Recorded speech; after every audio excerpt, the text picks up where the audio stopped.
Thank you, everybody, for coming, and it's almost, I think it is a full house. The Mahler Center started in 2008, shortly after Norman's passing, and the reason for it was to encourage young writers with the vigor of an athlete to go out there and punch as Norman did, but through the written word. And to take the issues of today and challenge their readers to think about these subjects in a different way. The Mahler Center, you should know, sponsors fellowships, 15 fellowships every year to writers by merit that come from all over the world. One of our mentors, Mia Alexander's here, who's been working poetry with us for a number of years. And we have workshops each summer, very small workshops, 6 people to a workshop, and usually 8 to 10 workshops a summer, so we're entertaining another 100 writers from all around the country. We were originally housed in Provincetown, Massachusetts, and 2 years ago the board decided to take the Mahler Center on the road, to go to those cities around the country where Mahler himself researched or wrote a book. And we've started to do that. Brooklyn Heights was, very close, where he wrote one of his books, or several books. And then we went to Salt Lake City last year, where he researched the Executioner Song. And this year we'll either be in Palm Desert or in Palm Beach, Florida, where Miami and the Siege of Chicago was researched. Besides our fellowship programs and our workshops, we sponsor events like this evening. 4 or 5 times a year, we're here at the Strand bookstore, and most times it's a young writer who's publishing their first book. And we only get turnouts, usually 20, 30 people, so we've got a full house tonight because we have really 2 accomplished authors. I met Mike Lennon, 30 years ago, Mike? I was the new kid on the block in Norman's home, bringing some ideas to Norman that he might consider writing about. And as some of you know, he and I did 5 books over 35 years together. And Mike was this man who was keeping every single fact, every single iota. There wasn't anything that escaped Mike Lennon. And all I can say is that when he wrote Norman's biography, thank God he was kind to me. He didn't put really what he knew about me. So Mike and I have been friends, and he's on the board of the Mahler Center. He helped shape the entire educational program. He's the one that pointed me to the National Council of Teachers of English, where we started the Mahler Writing Awards in high schools and colleges. So Mike, you're not only here as an author, but you're here as a friend and a dear friend. Morris Dickstein is somebody who I've just seen in passing and know because I've read some of his reviews and things that he's written. Norman said of him once that he's one of the best and most distinguished American critics of literature that we have. And that speaks a lot. Morris soon will publish a memoir, which I think is titled, Why Not Say What Happens? Am I right or wrong? Right, very close. I was told it wasn't an autobiography, it was a memoir, because it's not the whole thing. So Morris has, a memoir comes out next month, and I hope that we fill the room again when it's published, and maybe even, a little bit more. Morris and Mike, I think, are a great duo to entertain us tonight, educate us tonight, and make us think about Norman's letters and the period of time that he lived in maybe a different and interesting way. So I turn it over to these 2 gentlemen, Morris and Mike Lennon. It's all yours. Thank you very much for coming.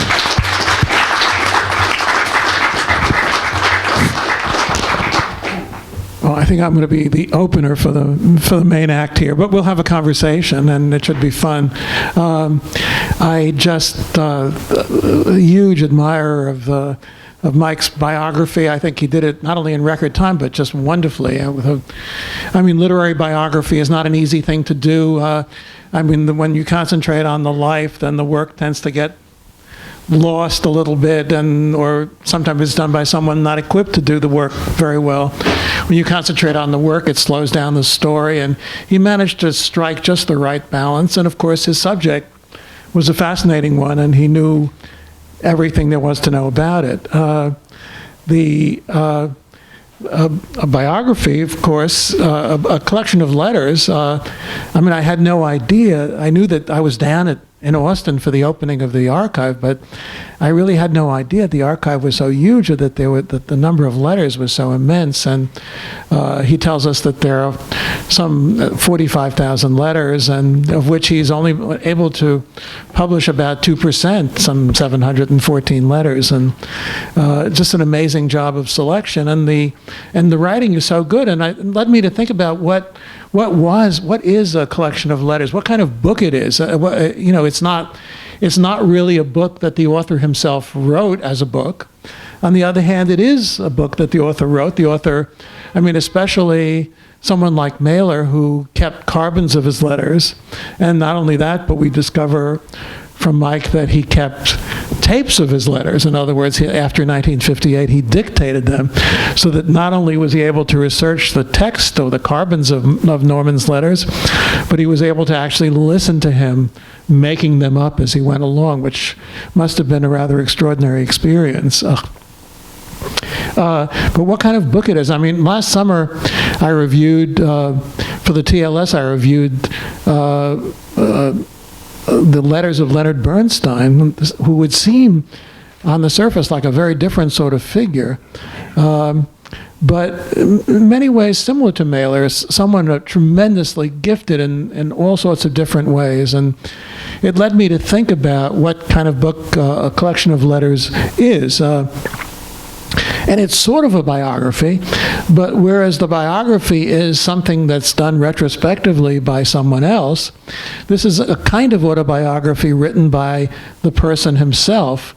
But it's by fits and starts. It's what you get in the letters that you don't get in a biography as much is the voice, the very voice of the author. And when that author himself is so extraordinarily eloquent as a brilliant writer, you're getting really a very special piece of his work, and if you can provide the apparatus so that a reader can read it continuously, and what Mike provides in this book is wonderful introductions to each section, which are like little précis of his own biography.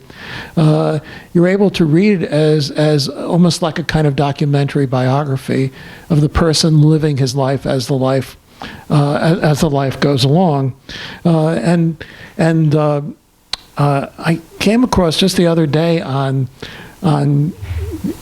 your Twitter feed, of all things,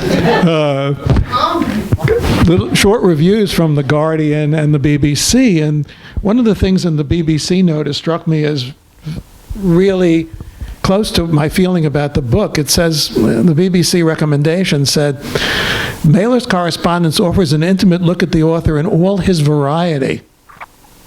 Filial, pugnacious, collegial, spiteful, affectionate, defiant, and generous by turn. And that was exactly my impression of the book.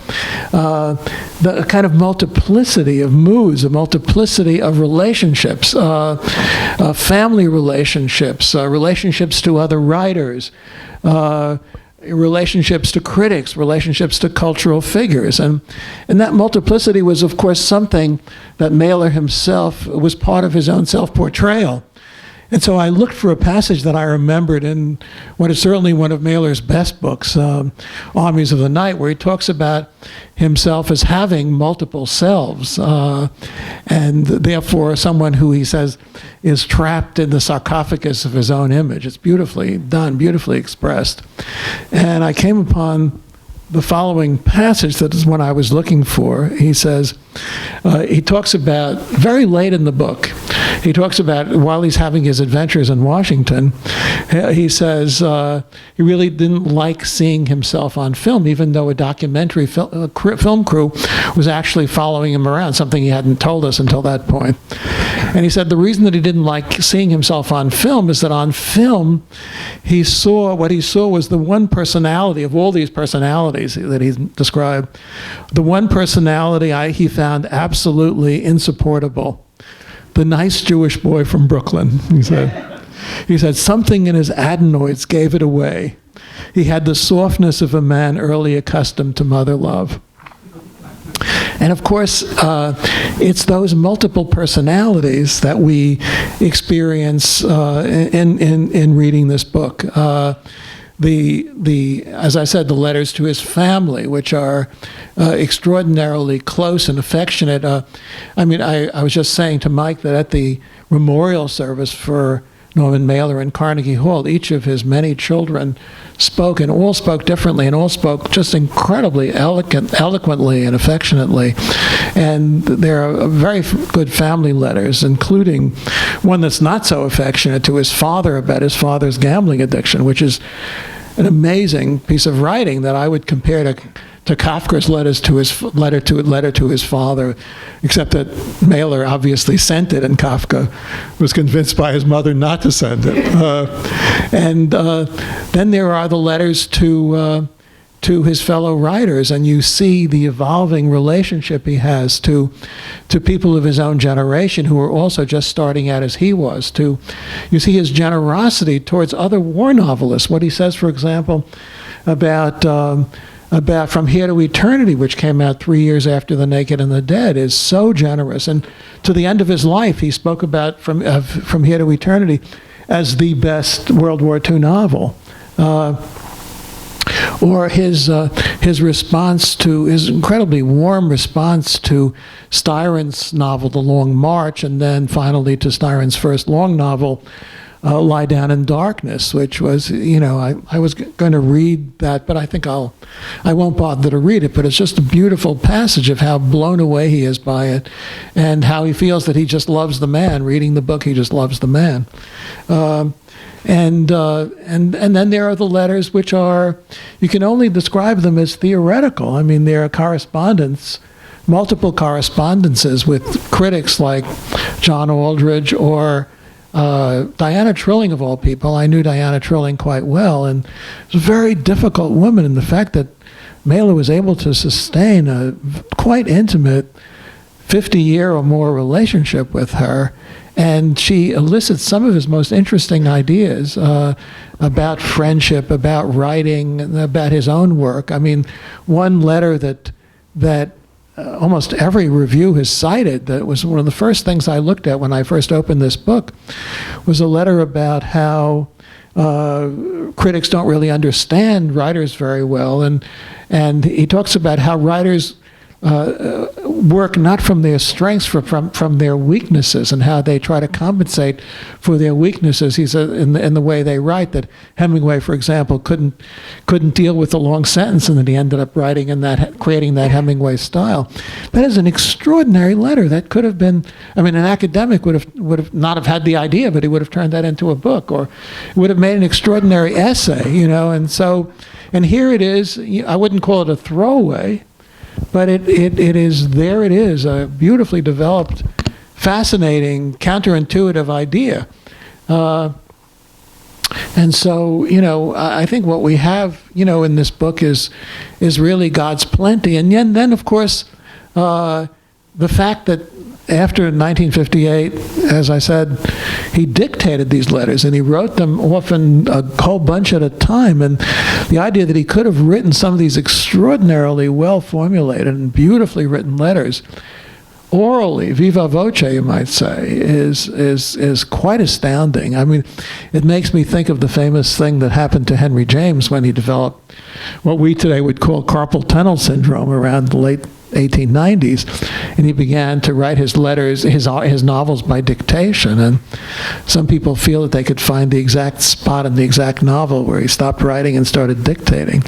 But that Mailer did this was something I had no idea of, and it's quite amazing. And yet, we come across a passage. I won't read it, but there's passages like this at several points where Mailer apologizes for being such a bad letter writer. He said, I don't want to waste my ideas in letters, or, it's just I'm tired at the end of the day when I write them, and so on and so forth. And even that letter, saying how bad his letters are, is a beautifully written letter. So, Mike, how did this come about?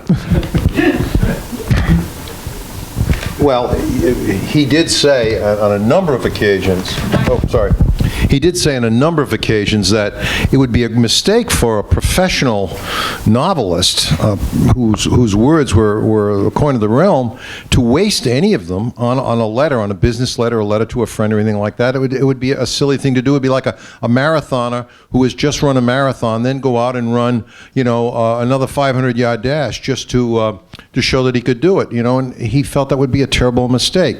But yet, once he got into the act of writing, he was such a professional, he cared so much about language that he could not help himself but do a beautiful job, and I think that letter you're talking about is a perfect example of it. If you listen to the tapes in Texas, there are at least 1,300 cassette tapes with an hour and a half on each one.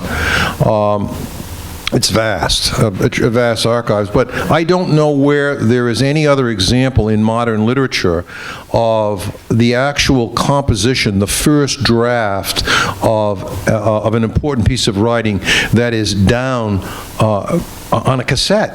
And then, of course, we have the final version because his secretary would type it, give it back to him, he would make corrections on it, and it would go out.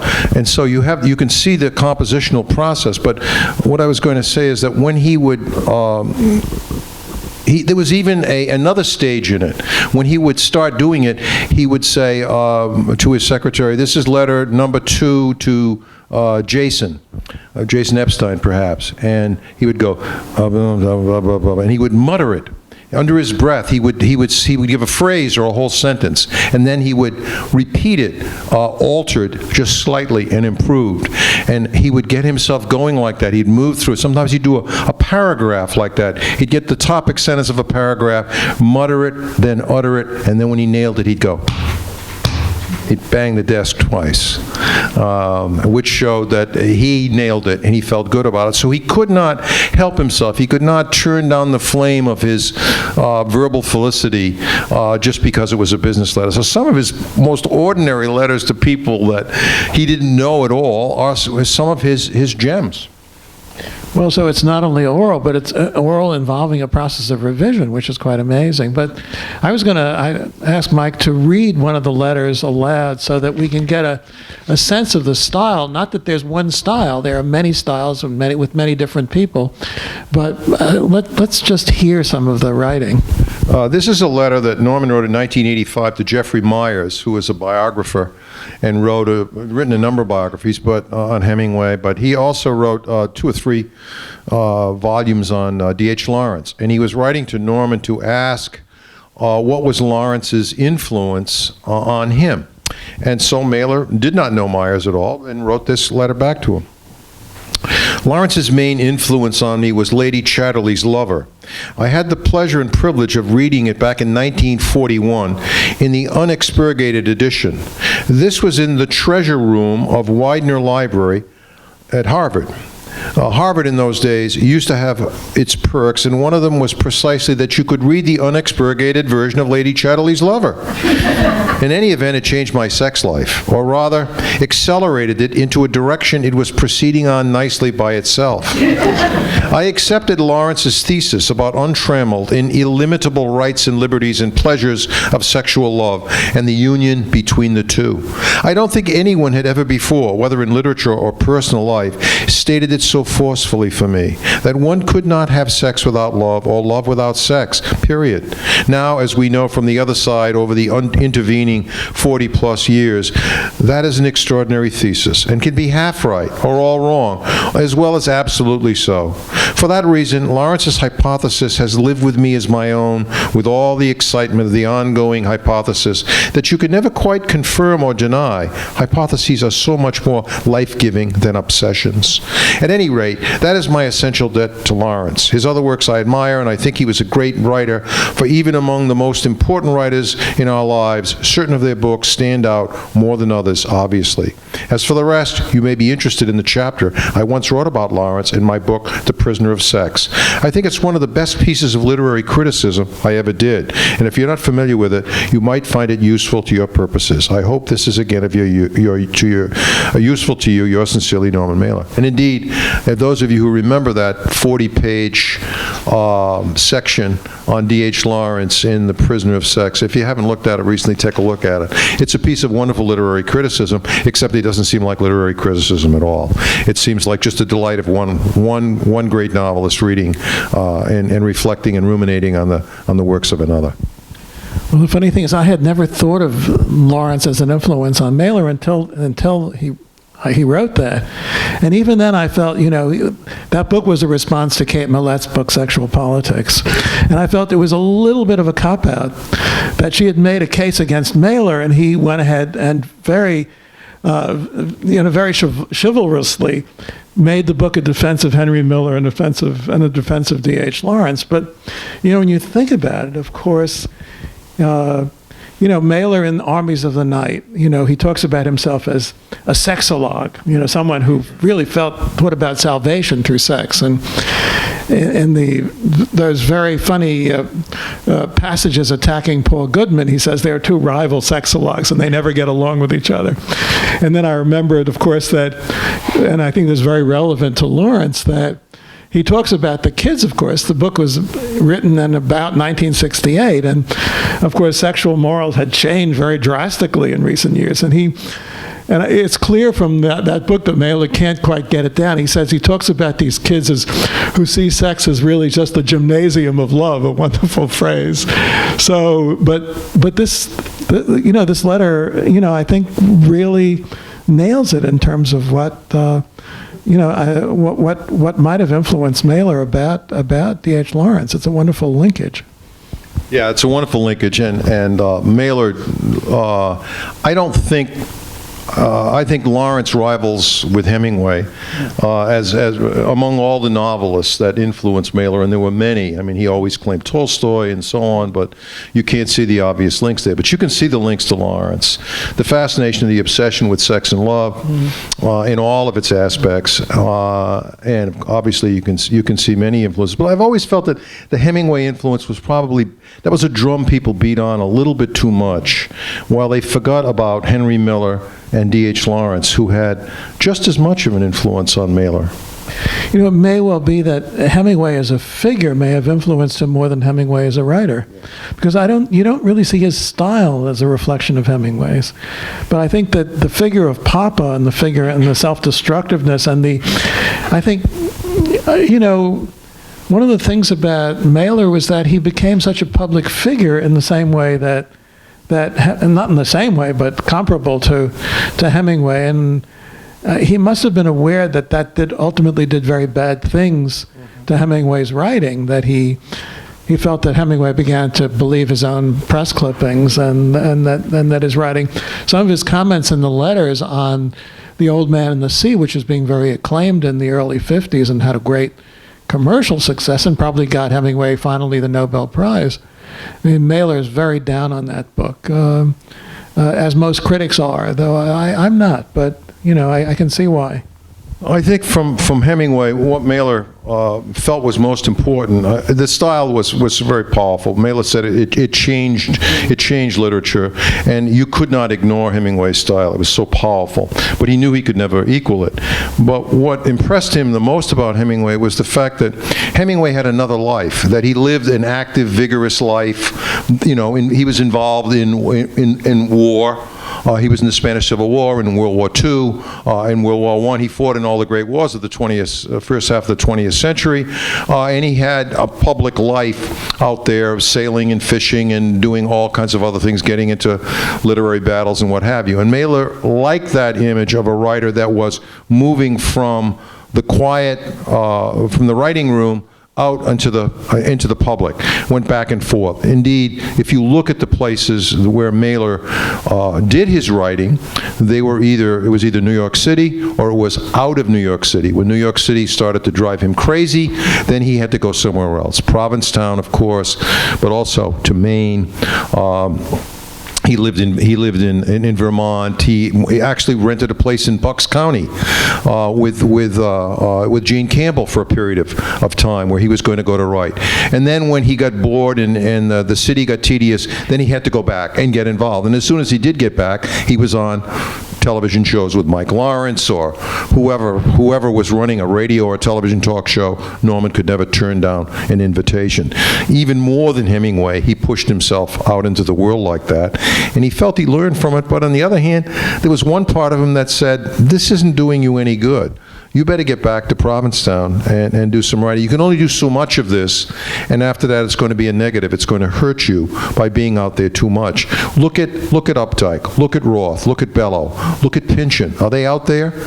Is this doing you any good to be out on television all the time? And a part of him felt that it was a terrific mistake, which didn't stop him from continuing to do it. Well, I think that's interesting because there are two really different kinds of projects there. One of them is the writer as activist, sort of like Malraux or even Byron, something like, fighting for Greek independence.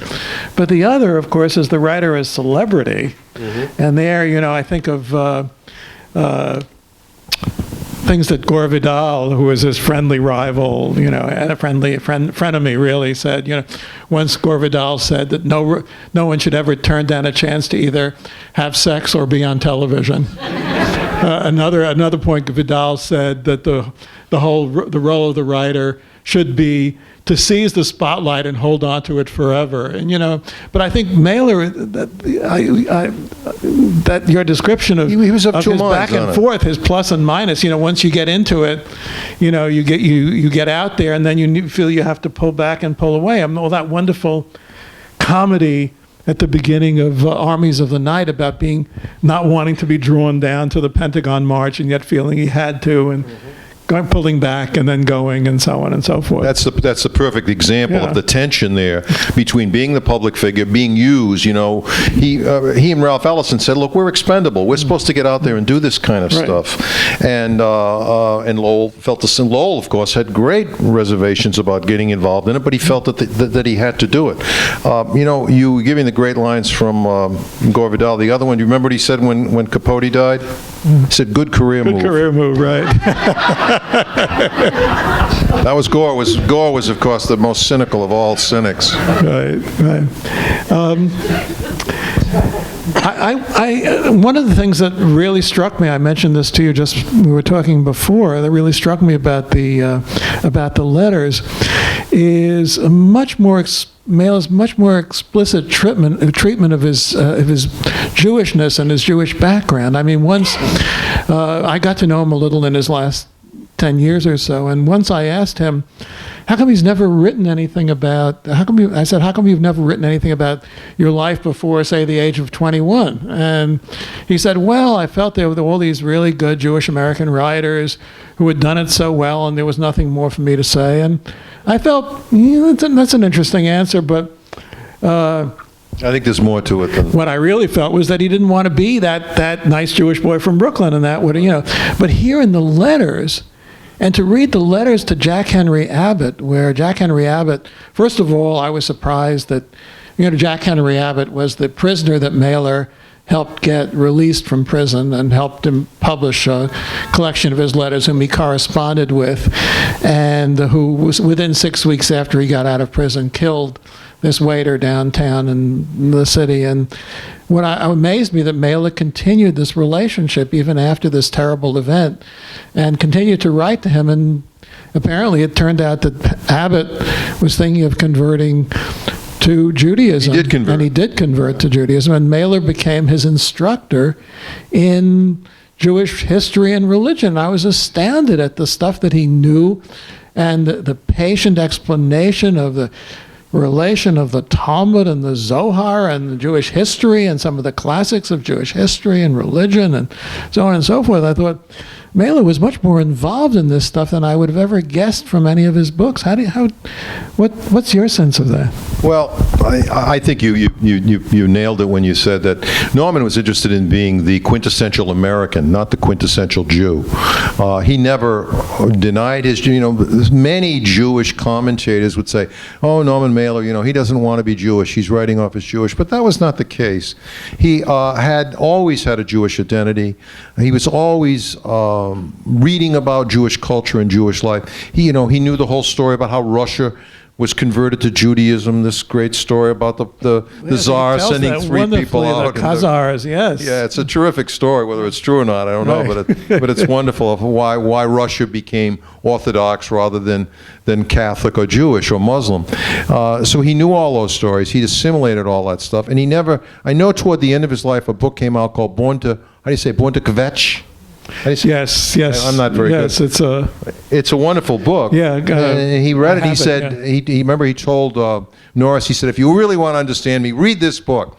And I read it, and of course it was a funny book because, and I think what Norman did like about Jewish culture too is its humor. I mean, the humor of Yiddish humor and the curses and the jokes and the funny stuff that was in there. And if you spent any time with him at the dinner table, there was always these Jewish. I learned more Jewish Yiddish terms from Norman Mailer than anywhere else because they would always pop in, and his kids would know them as well. And you would hear all these. Well, I keep coming back to Armies of the Night, which is certainly one of my favorite books, and I always felt that one of the keys to the success of that book is the fact that he's comical about himself. That it really is essentially, I mentioned Byron before, and Byron early in his career became famous for all of these dark, brooding narrative poems.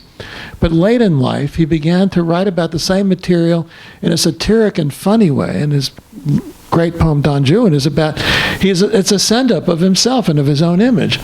And I thought that in Armies of the Night and some of those late books where he makes himself a character, they're so good because he's so funny about himself. The same is true of The Fight, his book about the Muhammad Ali Foreman fight in Africa, where Norman is out running with Ali. There's many comic episodes in that, but he's out running with Ali in the middle of the night.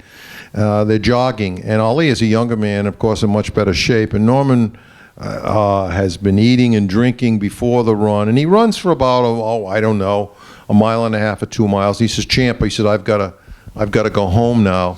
He said, "I can't handle it anymore." And Ali said, "Well, you did pretty good, Norm. You did pretty good, but you're a writer, so you go home and get some rest." So Norman started walking back to where he was staying, and as he was walking along, all of a sudden he heard the roar of a lion.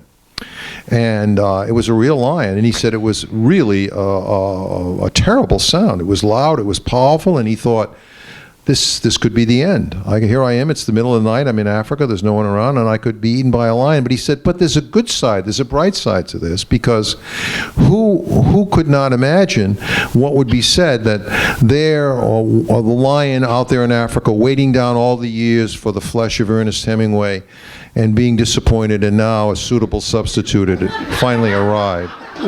And then Norman Mailer was eaten by a lion, which made him recall the time he was out on a boat off in Provincetown with one of his editors, and a whale went by, and he thought, oh God, if a whale would have swallowed me. Just imagine, Melville and Mailer, the consanguinity of the vowels, and wouldn't that be a terrific footnote in him? So he had that wonderful sense of himself as a comic figure, and he was never afraid to play the fool. He was never afraid to do that. I mean, he could be pompous, he could be pretentious, he could be overbearing, but he was also willing to laugh at himself and occasionally to play the fool.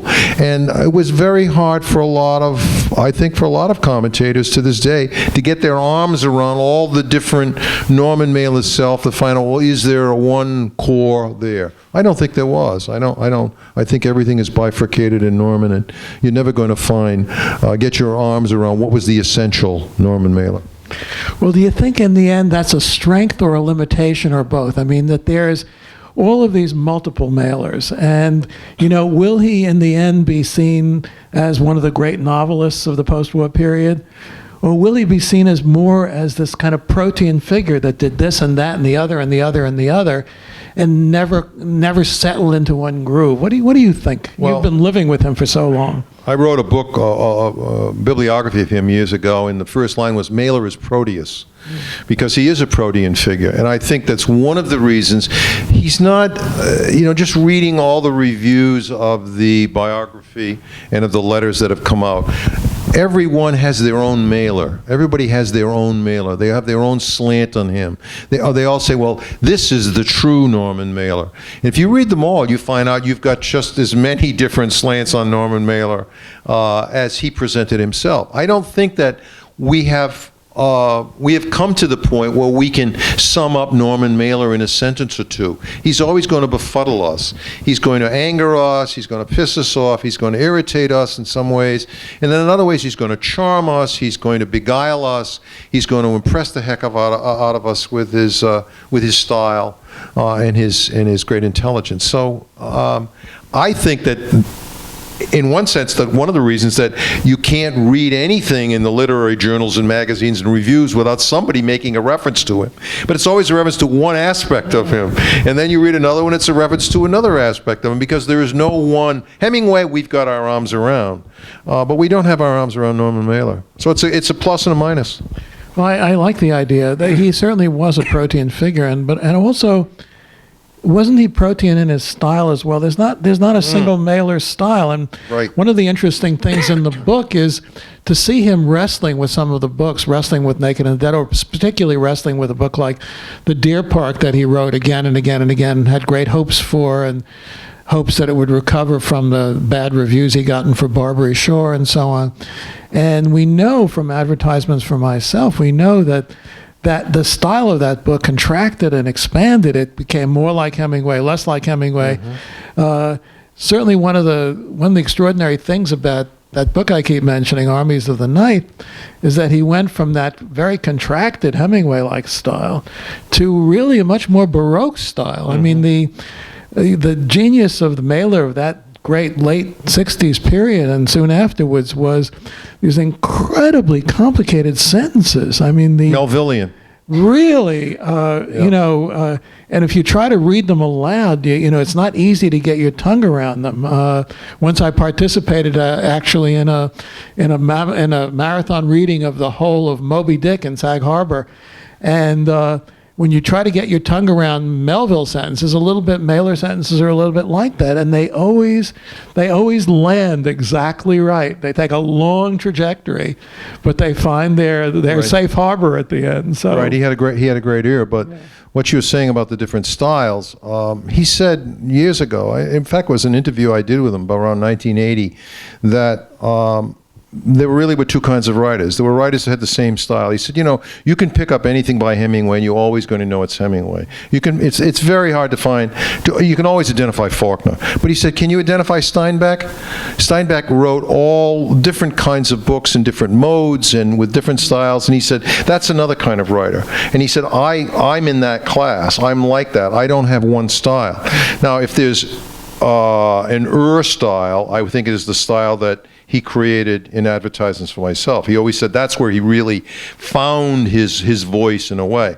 But then he went on, once he had found it, to drop it and to go in different directions. For example, the style of the Executioner Song, which is a non-style in many ways. It's Hemingway. It's more like The Naked and the Dead than anything else. It's closer to Hemingway. Documentary style. It's a documentary style. There's some beautiful, beautiful sentences in it. Joan Didion picked out some real gems from that book. But basically, it's a freight train that's moving a lot of baggage, and it does it with great ease and facility and its perfection. But after he wrote that, and while he was writing that, he was writing Ancient Evenings, which is another style that I don't think exists anywhere else in his works. Well, I one of the things that I loved about the Executioner's Song was that, he had taken this whole business starting with Armies of the Night and about 4 or 5 books after that, of creating himself as a persona, writing in the third person like Henry Adams, and writing about himself as a character, Aquarius or whatever he called himself. And then he gets to the Executioner's Song and he says he's become less interested in himself. And he's less interested. What really happened was he felt that at least for that moment, he'd exhausted himself as a fictional character. It was a brilliant decision, one of the great aesthetic decisions. Right. Ranks right up there with writing about himself in the third person. But I'm getting a note that we should probably Yes. We have get some time questions. for a few questions. Yes, if let's anyone open has it to the- anything to ask. Please. Oh, here's one. You said before, Wait a minute, Rashida. you mentioned before this relationship or this similarities about Hemingway and Mahler. Hemingway having a very active outside of literature life, and Mahler having similar ones. It's interesting because I think Mahler did see himself, I think, as a progressive person, liberal. Don't say liberal. Well, Don't say liberal. Okay, I won't say liberal. Don't say liberal. Well, He but- hated the word liberal. He said, "Don't ever call me hate a it too. liberal." And someone did call him that one time. But certainly progressive, and I guess what people would say left-leaning. I wouldn't say the same for Hemingway. Hemingway went to the war and to the frontier of the Spanish-American War, but he stayed in a hotel for 3 weeks, and he said most of the time he was there with various prostitutes and drunk. And he was also supposedly a spy, and didn't play a very honorable role in Cuba. So I just find it very interesting when you think about how their political or their outside political life was, and contrast that to some Well, yeah, similarities. there's obviously some differences between them. Hemingway was not an intellectual in the way Mahler was. He was not read in history and culture. He didn't read Marx and Freud and so on. He was not that kind of a person. So, yeah, he was involved with a lot of progressive causes, though. I mean, he was certainly a notable anti-fascist. Hemingway was, and he had some pretty active stuff in World War II. But I'm not here to defend Hemingway. I don't think there's an exact difference. And Mahler always said there were a lot of things that he loved about Hemingway. He admired him, and it was his sensuous ability to create sensuous experience and describe it. That was one of the things he loved the most in his style. But their politics were opposite, I would say. Yeah. Time for a couple more. This one over here. I read the book, and it's a wonderful book of letters. Thank you. I think probably one of the best books, up there with the best books of letters by any American writer. But one of the things that struck me was how often, over many, many years, Mahler bitterly complains to whoever he's writing to about the long novel he's at work on at the time, and how he describes it over and over again as being in a prison, that it's torture, that he's let out once in a while for some air, and sun, and he has to go right back in, and he has no inner life. He has no, he's chained to this thing for years to come. And finally, when the book is finished, and he's so relieved, he goes right back to writing another long novel. Well, the letter you're talking about, Mahler felt that he was freed from the burdens of writing when he started making movies. Right. And he said it was so wonderful to get up in the morning and be a movie director. He said, you ate standing up, you made decisions on the run, you rode around in cars. People were always asking you questions like, do you like this hairdo on this actress? And you go, this is good, I'll move the curl. And he said it was wonderful. He had all of his decision making and his activity, all this activity was very pleasing to him. And I think in one of the same letters he said, anything is easier than writing. So writing was tough for Norman Mailer, but he did it. He was dogged about it. But then once the book was finished, he was looking for relief. He said, I always got into a lot of trouble after, between books, waiting for the book to come out, going through the edit, the parties, all that, and trying to get started on the new book. That was when he got into a lot of scrapes and jams and problems. And so he kind of fled back to writing when he had enough and he'd gotten to made enough trouble in the world. Then he would go back and start writing again. But there's no doubt about it that he felt that making movies was a much more happy activity than writing. Well, let's face it, writing is very lonely, bordering on torture, you know? I mean, I once introduced a reading by John Updike in which he said, you know, he didn't know what he was doing there. He said, you know, when he started out, and around the time Mahler started out, he said, you know, the function of the writer was to write the book, and the function of the publisher was to publish it. And writers are people who are able to stay for 12 hours alone in a room, and that. But of course, you know, the nature of writing has changed. I mean, it's the function of the writer to partly complain about the writing life. Hi. Given what you said at the beginning about Mahler's worry of giving too much away in the letters instead of writing the books, Right. I'm interested to know how much of what was in the letters showed up in the books. A lot of it did. A lot of it did. He would say that, but you know, you can't. He could not repress himself. So he would talk at a certain point when he got into the writing of a book. He would begin to talk about it. He tried to hold it back down at the beginning, and the same thing would be in the letters. He would hold it back and hold it back, but then he would say, "I whisper this to you," or he would tell a friend a little bit. He could not keep it in. He wanted to very much. It was part of his routine. Like, don't talk about a book too early when you're writing it, because you don't want to get your problem solved in the living room over a drink. You want to be able to solve the problem yourself when you're writing. But and he had a great debate with John Aldrich about that. Aldrich said, "You're talking to too many people about the Deer Park. You're crazy. Don't do this." And Mahler said, "A writer can do whatever he wants." But ultimately, he took Aldrich's advice, and he did not talk about it for a long time. But there was a certain point that he reached that he needed to talk about it. He needed to show it to people like his sister, who read all of his manuscripts, who's sitting right here, to his children, to some of his friends and editors were able to read his books. He needed that feedback, and he would listen. Not that he would take all the advice, but let's say if 99 out of 100 people told him that he should shorten the chapter on Uruguay in Harlots Ghost, he would try to do it, because he realized that he was getting some good advice. So he was not solipsistic to the point that he would not listen. He didn't have that kind of arrogance, but there was a point when he would do it. So you will see a lot of, I can't talk about it now in the letters. I'm not willing to tell you about it yet. And then 6 months later, he's spilling the beans.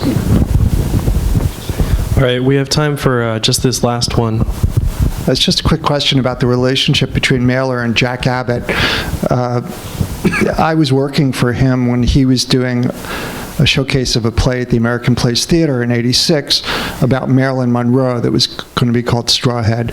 And then Jack Abbott murdered that waiter at the Biniban. And I wondered if he wrote about how he felt, because that was a pretty difficult situation at that time.